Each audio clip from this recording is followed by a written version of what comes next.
noong weekend at hanggang ngayon ay pinag-uusapan pa rin po, no? Itong pagbisita, biglaang pagbisita ni Vice President Sara Duterte kay dating Vice President Leni Robredo. Kayo po, hindi kayo natuwa dito po sa pagtanggap o doon sa nangyari. Bakit po? Ganito po kasi, dahil si Sara Duterte, our current Vice President, ay nababalot sa iba't ibang kontrobersya ngayon na iniimbestigahan ng House of Representatives. So, ano siya ngayon, no? Tapos, eto nga, kami po ay nagbabalak na ipa-impeach siya. Kaya siya pumunta sa kay VP Leni Robredo ay para humingi ng mag-project at least ng makakapitan na mga kaibigan o parang mga kaalyado, no? So ganun po yung konteksto niyan.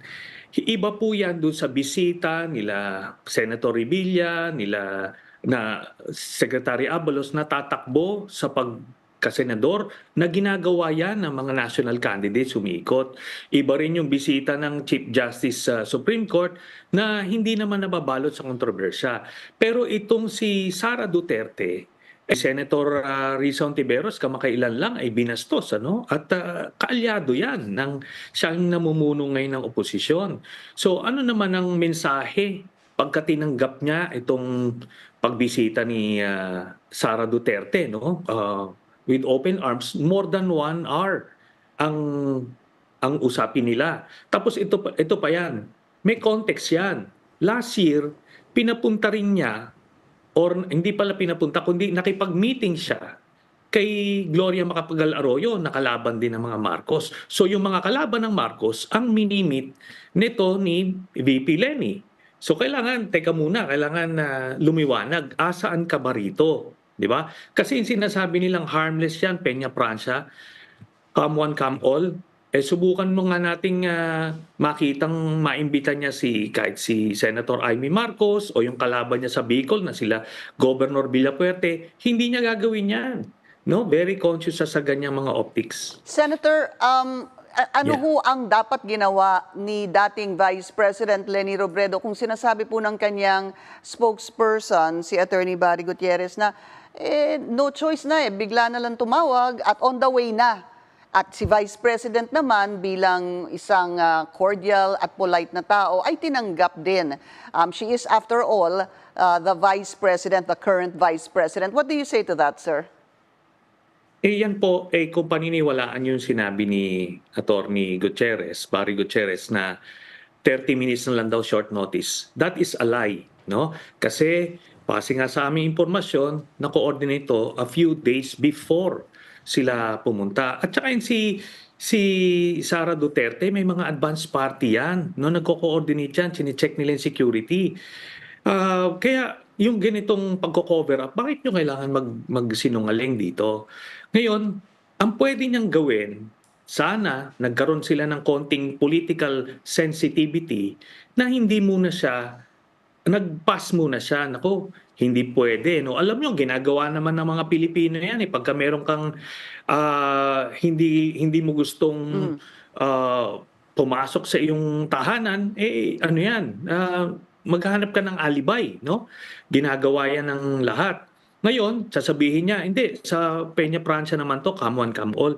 O sige nga, Politically neutral I dare daw. them na imbitahin Senator, nila yung mga politically Marcoses neutral at daw. si Villapuerte dyan Governor Villapuerte dyan sa bahay niya. Hindi niya gagawin yun.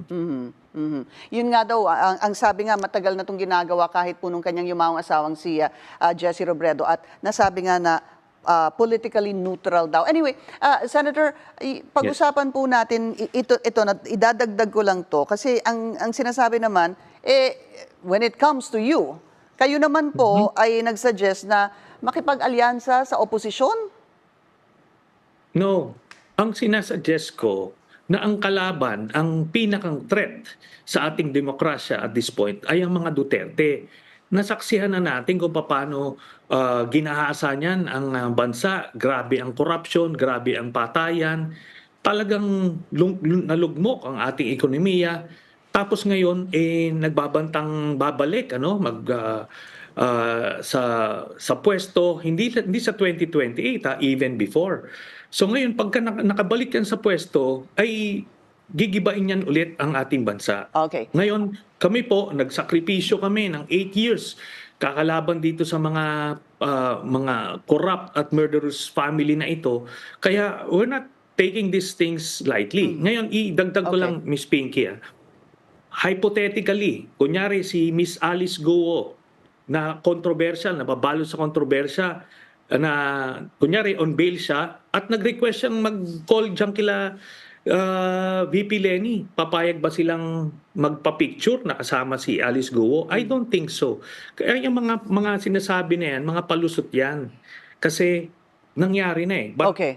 gusto ko lang sabihin na hindi kami lahat natutuwa dun sa ginawa niya. Pag-usapan po natin kahit saglit lang po yung inyong plano na pagtakbo bilang mayor sa Caloocan. Sir, sa maikling paliwanag, bakit po mayor? Bakit hindi senator?